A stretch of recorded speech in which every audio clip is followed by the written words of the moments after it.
This is my 1-minute inspiration. Opinions run rampant in today's world. We constantly care about what people are doing, why they're doing it, and then usually criticize those people for doing it. It's the same sentiment for movies these days. We film lovers often compare our opinions about what's good and what's bad, which is usually met with some hostile aggression and resistance for the correct opinion. Through all the turmoil of who's a cinephile, which friend has more movies in their collection, and how could you possibly like Return of the Jedi more than The Empire Strikes Back, I'm left with a phrase that makes my blood curdle more than Jamie Lee Curtis's screams.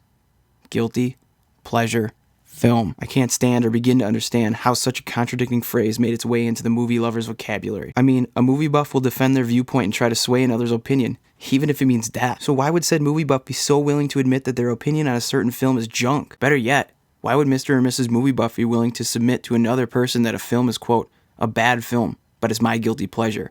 Or, quote, it's a bad movie, but I like it anyway. My opinion? So-called movie buffs are afraid that their reputation in the cinephile eye might be tarnished if they like a film that is garnered as less than average or has a bad rating on Rotten Tomatoes. Here's a thought. Stand up for what you like. Instead of saying that a film is a guilty pleasure, try and stand up for something that reaches out to you in one way or another. Because if a person connects with a film, they usually like it. Explain to people why the film appeals to you, what works and what doesn't work for you. Talk about what you would have done to make it more appealing to other crowds. Stop bowing down to the so-called critics and defend a movie that you love, but everybody else might not. You never know. You might actually inspire someone to say, it's not a guilty pleasure, it's a good film.